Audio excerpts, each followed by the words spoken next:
The farm was purchased by my parents about 30 years ago now, just as, well, they had young children and they wanted to bring up their children on the land. And since then, it was an old dairy farm and they started to plant trees. And if you've got land, it should be productive. And so the trees had to be productive trees, and thus the olive trees. And it's sort of snowballed from there, in that the olive trees have now developed into a successful business of olive oil, Obi Obi olive oil, that we have the production machine on our farm. And because we don't like waste, we then started to use the clippings for the olive leaf tea. Because my mother is a very keen gardener, we then put in some tea bushes after a trip that she had to China and saw the cultural importance that green tea has in China.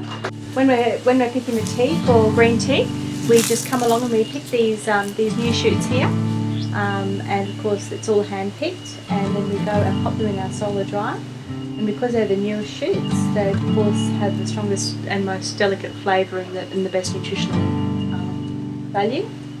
And the reason we do that is because that's what they do in China, where we were inspired to do green tea. So it's following their philosophies. What started first was very non-productive in that it was horses for young children. But of course, being in an area where there's subtropical weather conditions, high level of grass growth and weed growth, it certainly became very obvious very quickly that we needed to have something to help us maintain some sort of control over the grass, and hence the cows. We originally just had other people's cows here. It's a great way to learn anything when you just let other people exist on your property, and that's always a good first step. We now have two types of cows. We have steers that are the drought master variety that we leave out in the back under the forestry plots, and we have a small herd of Dexters. From there, of course, you can never have too many animals when you're living on acreage, and we have for some years had the joy of having alpacas.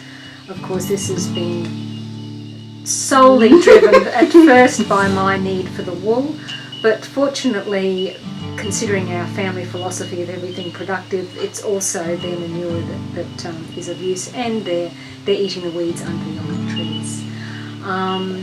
Moving quite along into the ridiculous, we now have pigs, which will be used in a market capacity when they get to a point of breeding.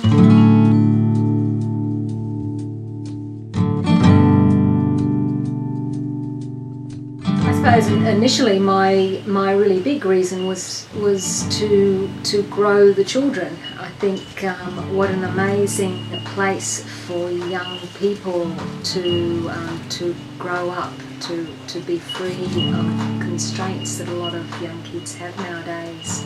But I think as time goes on, you have developed different needs, and travelling of course allows you to understand the importance of fertile land, and we are truly blessed here. We have amazing soil in our water, and it would be a bad thing, I think, just to sit here and admire it and not do anything with it. I have been a gardener all my life and have always, I think, been like a lot of human beings. I see things at other places, and why not try to grow them here? Hence we have Mediterranean olive trees, we have temperate apple trees, we have tropical five-corner fruit. I don't believe in people who say, no, you can't do it. In fact, it's probably not a good thing to say to me. Probably my core philosophy is that it's all about the soil. You have to improve the soil. If you want to take something from the soil, if you want to grow something that's going to create a product, you need to give to the soil to allow it to be the best it can be. Well, I think we're in a very exciting period where we're starting up a retail outlet, the cafe up in Mapleton, and that's going to really focus the farm business in being able to go and take product up there and open the doors to a lot more access and a lot more talking to our customers directly. And that, of course, because we do have the philosophy of teamwork and finding other people in partnership and listening to our customers, always takes us on another journey. So I think that's a very exciting road. The wonderful thing with the farm business is it is very family centric, and the family's always involved. My siblings and I were always been very involved with the farm, and Mum's been wonderful in allowing us to have our say and our opinion, and not just, look guys, it's my run. She's always let us have that input. So I think more and more my siblings and I are having more of an input, so that Mum can focus her attention on other things that are occurring in her life in regards to the agricultural industry and supporting that and trying to see a resurgence in this area. Who knows where we'll be in 12 months, but just like the farm's always growing and changing and developing, I think as a business we are as well, which really does strengthen us in the long run.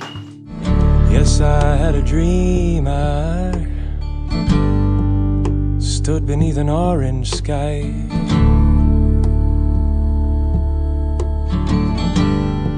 with my brother and my sister standing by,